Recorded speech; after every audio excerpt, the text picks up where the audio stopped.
Kia ora. This video will demonstrate a capacity assessment on Kiana, who's a 24-year-old female who's sustained a head injury by running into a metal pole. So far, the paramedic and I have determined that the patient Kiana is showing signs of concussion. She has lost consciousness after her injury, which is a red flag in the CPGs, and she has a headache. We have decided we are going to recommend she be seen at ED in a hospital. Kiana has expressed that she does not want to go to hospital. It is important to determine in this scenario whether Kiana's injury is causing her to have an altered cognitive state, which might affect her capacity and therefore her ability to make an informed healthcare decision. When someone is making an informed decision about their healthcare, initially it is assumed that they have competency unless there is an apparent reason to displace this assumption. Alright, so today Kiana, we've assessed you and we've looked at all your vital signs and they're all within normal ranges.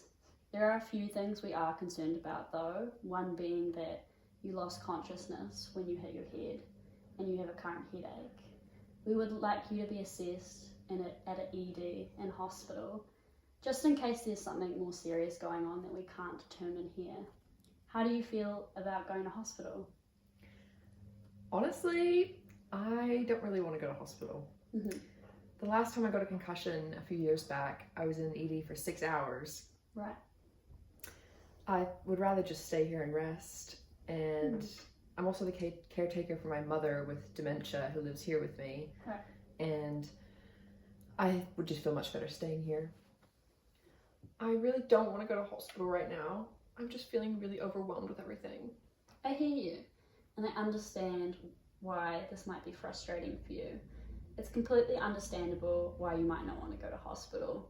Let's take things one step at a time so we can discuss all the options and the risks involved so you can make your own decision about your care. Sure, that sounds like it would help. We really just want to make sure you feel safe and informed. So, the risks of not going to hospital today, Kiana, after you've had a loss of consciousness with your head injury, is there is a possibility to develop more serious things like a bleed on the brain or swelling, which can potentially lead to permanent brain damage, seizures, or in severe cases it can be life-threatening. It's best to be checked as soon as possible after you've had your head injury. If you went to hospital, they would be able to monitor these risks. Thanks for explaining everything to me. I understand why you want me to go to hospital, but I still stand by my decision and I prefer to stay here. I hear you. Just so we can know if you understand why we are worried about leaving you at home, maybe think about the risks I've just mentioned, and I'll ask you in a few minutes to explain the risks back to me in your own words. And feel free to ask if there's anything we can clarify. Is that all good with you? Alright, I can do that.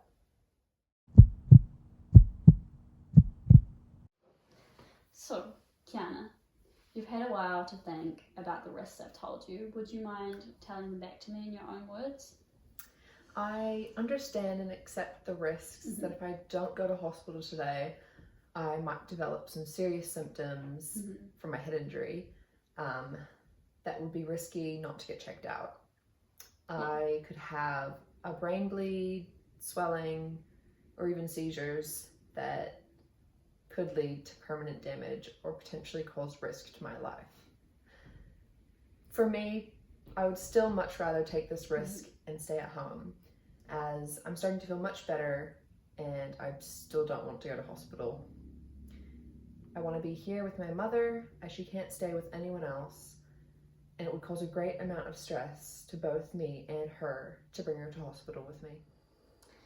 Okay, thank you for explaining that, Kiana. It's a lot to consider when you're also the caretaker of a loved one. Ideally, we want you to be seen by a doctor as soon as possible, so there are other options I do want you to consider, other than ED.